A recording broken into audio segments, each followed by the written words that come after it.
El 18 de enero de 1902 no pasó una mierda. En serio, creo que no he visto en la Wikipedia un día más aburrido, ¿vale? En cambio, en París, tampoco. Si cogéis un diario de aquella mañana, no encontraréis ningún acontecimiento importante a nivel global. Vendrá lleno de cosas más mundanas, de anuncios, de actividades que se podían hacer en la ciudad. Ciudad, por cierto, en la que un prometedor pintor empezaba a cobrarse sus primeros éxitos. El verano anterior había organizado una exposición y había conseguido vender la mitad de sus obras. Eso quiere decir que no había vendido la otra mitad. ¿Y qué se puede hacer en esos casos?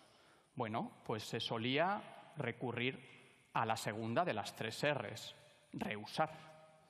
Y eso es lo que pasó con el lienzo de nuestra protagonista, madre e hijo junto al mar. Gracias a la tecnología sabemos que detrás de esta pintura hay otra composición, aquella que el pintor del que os hablo no consiguió vender. Los rayos X nos demuestran que tras esas pinceladas se oculta una mujer en lo que podría ser una escena parisina de principio del siglo XX en un bar con una mesa y unas copas. Pero no he venido yo aquí a hablaros de radiografías, porque eso ya lo hice hace 2 años. Y si esta gente te sigue invitando es para que traigas algo más novedoso.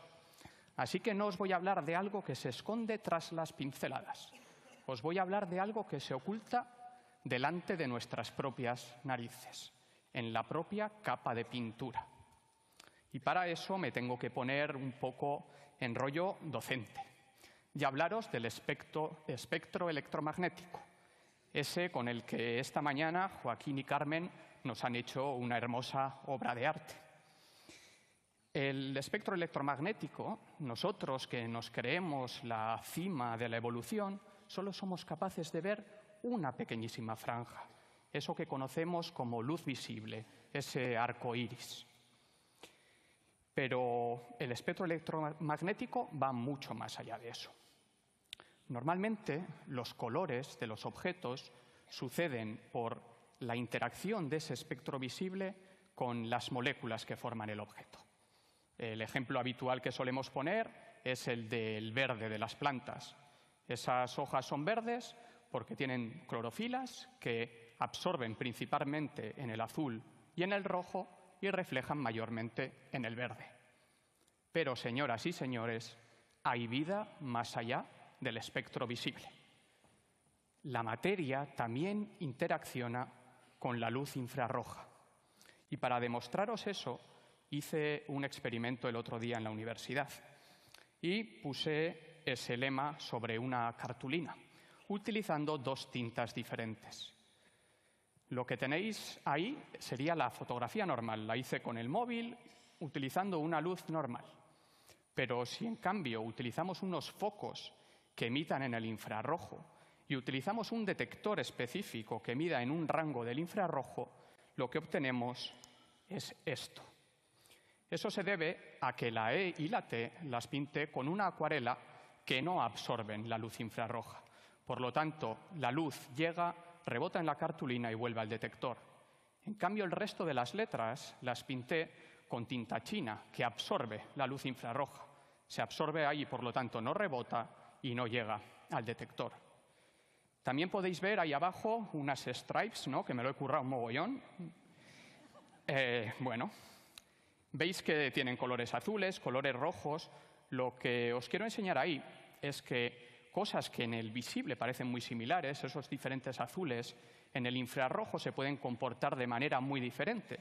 Algunos son oscuros y otros no. Por lo tanto, el infrarrojo es un espacio diferente al visible que nos permite detectar o diferenciar los diferentes componentes de una obra de arte.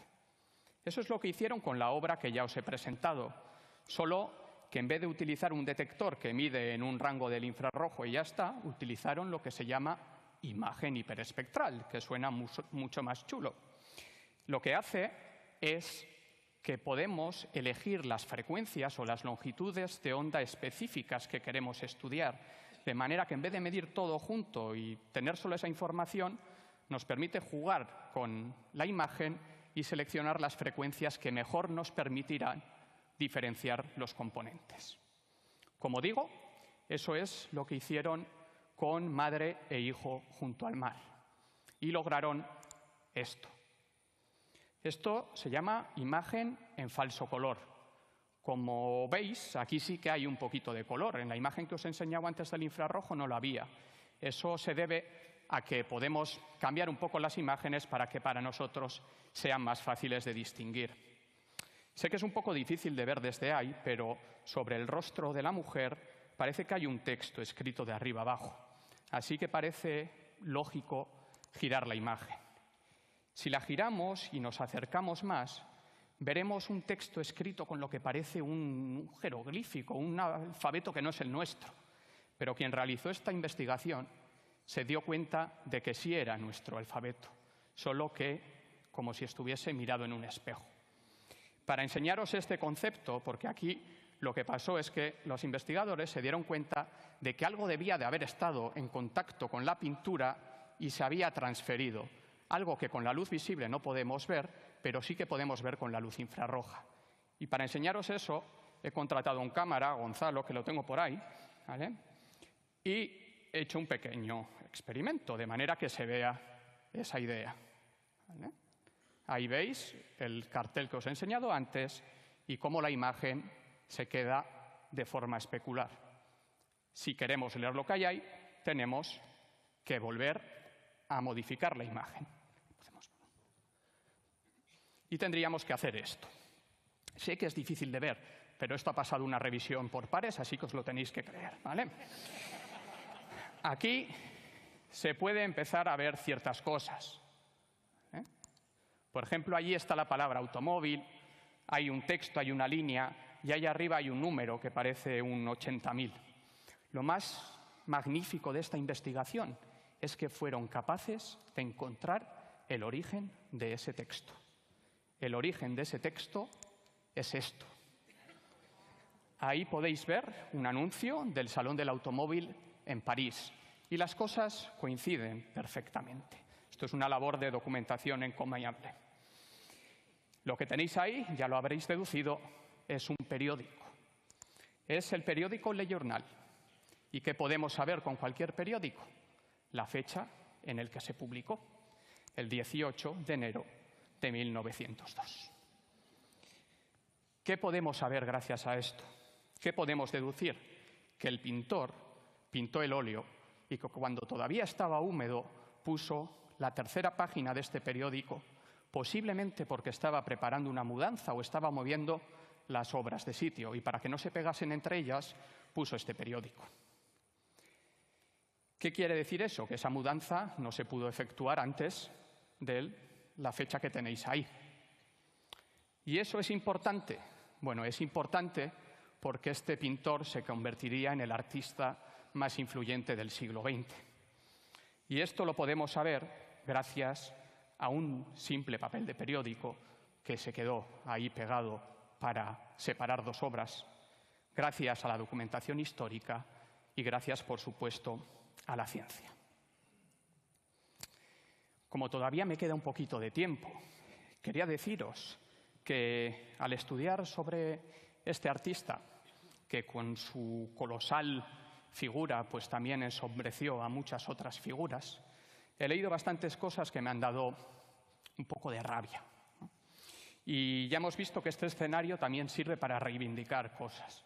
Así que quería aprovechar y poner mi granito de arena para realzar el papel de dos grandes artistas que no deberían de pasar a la historia como compañeras de. Lo que he hecho es coger el título del artículo científico que os he traído y cambiarlo sustancialmente.